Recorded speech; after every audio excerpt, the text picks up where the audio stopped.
यह सीरीज 1981 की इसी नाम की फिल्म टाइम बैंडिट्स पर आधारित है। अब चलिए छोटे लड़के केविन की अलमारी में झांकते हैं, जहां से शुरू होती है एक ऐसी जादुई यात्रा जो अरबों सालों के इतिहास और सभ्यताओं को पार करती है। वो एक बिल्कुल सामान्य रात थी, लेकिन केविन को अपनी अलमारी में एक दूसरी दुनिया नजर आई। पहले तो उसे लगा कि वो सपना देख रहा है, मगर जब एक तीर उसकी ओर आया और बाल बाल बचा, तभी उसे एहसास हुआ कि वह वाइकिंग्स की दुनिया में पहुंच चुका है। भाषा अलग होने के कारण वो उनसे बात नहीं कर पाया। वो पलटने ही वाला था कि अचानक उसके कमरे की दीवारें बदलने लगी और सामने खुला एक अजीब रहस्यमयी दृश्य। केविन बेहद उत्साहित था और बोला कि वो उनके साथ सफर पर चलना चाहता है। वो जल्दी जल्दी अपने माता पिता को अलविदा कहता है, मगर जैसे ही भागता है दीवार से टकरा जाता है। उस रात का अनुभव इतना विचित्र था कि उसके माता पिता ने सोचा कि केविन इतिहास पढ़ते पढ़ते पागल हो गया है, पर केविन जानता था उस दरवाजे के पीछे अनगिनत संभावनाएं छिपी हैं। रात को अलमारी से 5 बौने चोर टाइम बैंडिट्स बाहर निकलते हैं। असल में वे समय और स्थान में घूमने वाले चोर थे जो अब भगवान गॉड की पकड़ से भाग रहे थे। तभी अलमारी के अंदर से बिजली सी चमकी। एक चोर ने दीवार तोड़ दी और उसके पीछे खुल गया समय का दरवाजा। केविन हिचकिचाता है, लेकिन समय कम है और अगले ही पल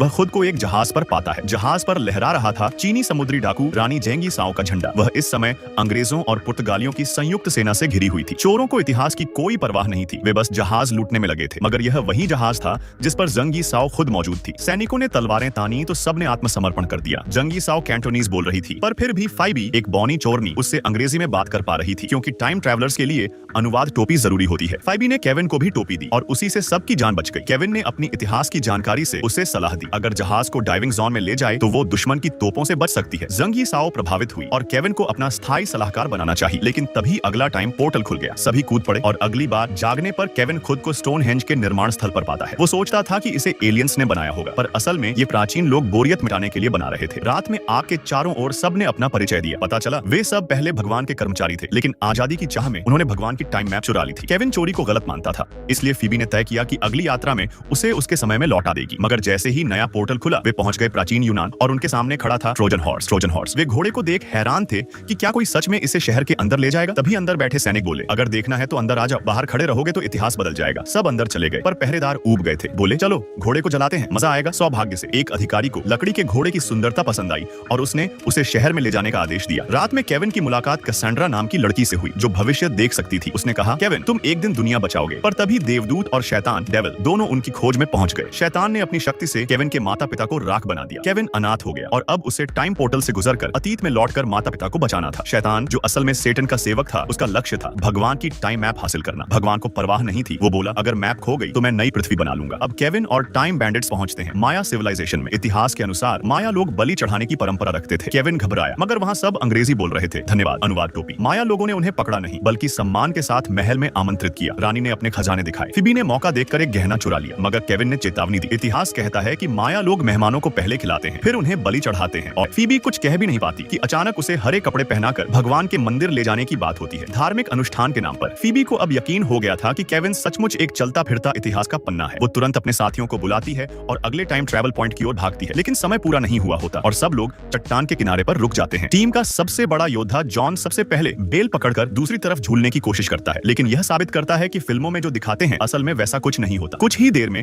उन सबको जनजाति के योद्धाओं ने पकड़ लिया और रानी के पिरामिड में ले आए। जैसे ही रानी ने बलि की रस्म शुरू की, वह एक चाकू निकालकर धीरे धीरे उनके सामने आई। सबको लगा अब उनकी बलि दी जाएगी, लेकिन नहीं, वो तो बस माहौल हल्का करने के लिए फल काट रही थी। असल में माया लोग इंसानों की नहीं, बल्कि मकई कॉर्न की बलि देते थे। जो मानव बलि की कहानी फैली थी, वो तो पड़ोसी जनजातियों ने युद्ध छेड़ने के लिए बनाई थी। तभी वहाँ का राजकुमार बोला कि वो अपराधियों को सजा जरूर देते हैं, खासकर 3 हाथों वाले चोरों को। यह सुनकर सबके पसीने छूट गए। फीबी ने अपना बैग कसकर पकड़ लिया, जिससे रानी को शक हो गया और उसने योद्धाओं को खोजने को कहा। खैर, बैग में तो सिर्फ गांव वालों के लिए कुछ एवोकाडो थे। सबने राहत की सांस ली और विदा लेकर अगली छलांग लगाई, सीधे 10,000 साल पहले के आइस एज में। केविन निराश था। वो अपने माता पिता की मौत से पहले के वक्त में जाना चाहता था। फीबी ने समझाया कि टाइम ट्रैवल रैंडम होता है, हम इतिहास को नहीं बदल सकते। तभी केविन को अपने माता पिता जैसे दिखने वाले 2 आदिम मानव दिखे, लेकिन वो असल में नियांडरथॉल थे। टीम को फिर से आगे बढ़ना पड़ा। अगली बार वो डायनासोर के युग में पहुंचे। साथी चोरों ने सोचा कि कुछ डायनासोर अंडे पकाकर देखें, पर तभी एक टेरोडैक्टिल पंखों वाला डायनासोर आ गया और उन्हें अपने मुंह में पकड़कर झूला झुलाने लगा। केविन ने जल्दी से एक ट्राइसेराटॉप्स का सिर उठाया, सोचते हुए कि इसे नीलामी में बेच दूं तो कितनी दौलत मिलेगी। फिर सभी चीखते चिल्लाते हुए टाइम पोर्टल में कूद गए और पहुंच गए यूरोप के मिडिवल टाइम में। उस दौर में ब्लैक डेथ नाम की महामारी फैली थी। अजीब कपड़े पहने देखकर लोगों ने समझा कि ये जादूगर है, मगर केविन के पास जो डायनासोर का सिर था, उसने सबको यकीन दिलाया कि ये ड्रैगन मारने वाले योद्धा हैं। गांव वाले बहुत खुश हुए और स्वागत में कुछ बिल्लियां मारने लगे, क्योंकि उनका मानना था कि बिल्लियां बुरी आत्माओं की प्रतीक हैं। केविन ने समझाया, बिल्लियां मारी गईं इसलिए चूहे बढ़ गए और वही बीमारी लाए, पर कोई नहीं माना। गांव वाले बोले, अगर तुम सच्चे ड्रैगन स्लेयर हो तो हमारे दुष्ट राजा को हरा कर दिखाओ। चोरों ने डर के मारे हंसना बंद कर दिया। लड़ाई उनकी फितरत नहीं थी, पर इनकार करने का मतलब मौत था। जैसे ही सैनिक आए, सब भागकर जेल में पहुंच गए। जेल में जॉन ने दिखाया कि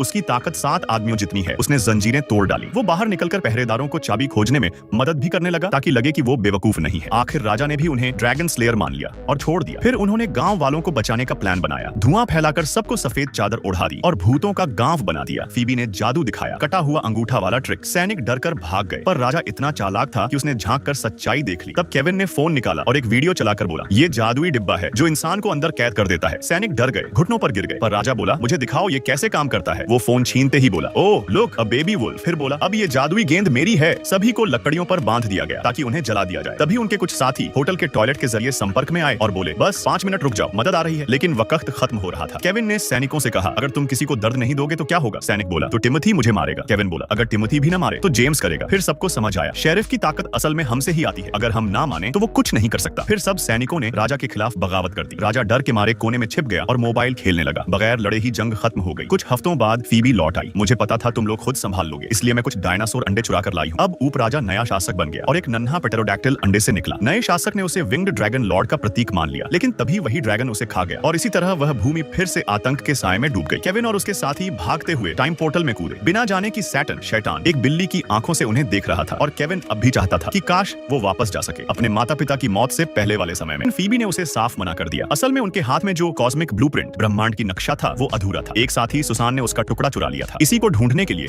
सब एक विशाल समुद्र किनारे पहुंचे। तभी समुद्र में तूफान उठा और पानी के भीतर से एक विशाल सिर बाहर आया। वो मानो ग्रीक सी गॉड पोसाइडन था। सिर्फ हाथ हिलाकर ही उसने सबको अपनी शक्ति का एहसास करा दिया, पर असल में वो तो गेस्ट अपीयरेंस करने आया नकली भगवान था, जिसे उनके प्राणों से कोई मतलब नहीं था। उसने सबको उठाकर सीधे ईसा पूर्व 220 के चिन डायनेस्टी चीन में पटक दिया। अब असली गॉड भी चाहता था कि ये चोर टीम ब्लूप्रिंट को पूरा करे, मगर सामने खुद चिन शी हुआंग खड़ा था, जिसे अभी अभी महान दीवार की नींव रखनी थी। केविन ने प्रॉफिट बनकर बोला, भविष्य में यह दीवार दुनिया के 7 अद्भुतों में शुमार होगी, 4 मिलियन ईंटों से बनी होगी और 2000 साल तक टिकेगी। यह सुनकर चिन पहले गुस्सा हुआ, फिर हैरान और आखिर उन्हें आगे जाने की इजाजत दे दी। केविन चलते चलते मुस्कुराया, मुझ पर यकीन करो, तुम चाइना के पहले सम्राट बनोगे। टाइम पोर्टल खुला और टीम आ पहुंची 1343 के कफा सिटी में। वो वक्त जब मंगोल एम्पायर अपनी चरम सीमा पर था और उन्होंने बीमारों की लाशें शहर में फेंक दी थी। मानव इतिहास का पहला बायोलॉजिकल वॉर, ब्लैक डेथ यानी काली महामारी, यहीं से यूरोप तक फैली। कई पलायन और पीछा करने के बाद उन्होंने सुसान को घेर लिया, जो पहले उनकी टीम का ही हिस्सा थी और अब ब्लूप्रिंट का एक भाग लेकर भाग गई थी। उसने कहा, मैं अब चोरी डकैती से थक गई हूँ, इसलिए दूर रहना चाहती हूँ। इतना कहकर वो फिर से टाइम पोर्टल में कूद गई। फीबी कुछ कहने ही वाली थी कि टीम का एक सदस्य खांस पड़ा और सिपाहियों ने सोच लिया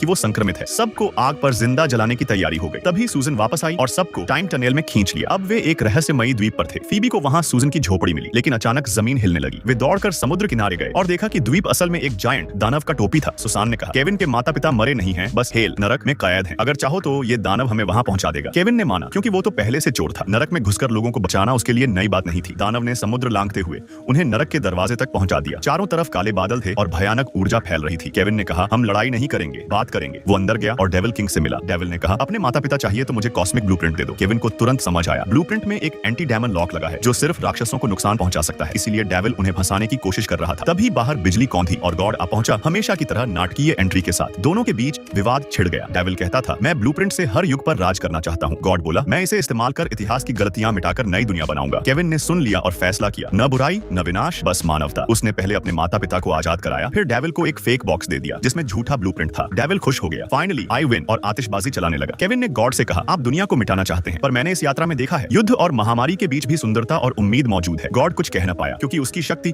अब काम नहीं कर रही थी। वो तो डेविल के इलाके में था। दोनों की लड़ाई स्पेशल इफेक्ट्स में सिमट गई और उसी बीच केविन की टीम असली ब्लूप्रिंट लेकर भाग गई। क्या चाहो तो मैं इसका YouTube explanation version Hindi narration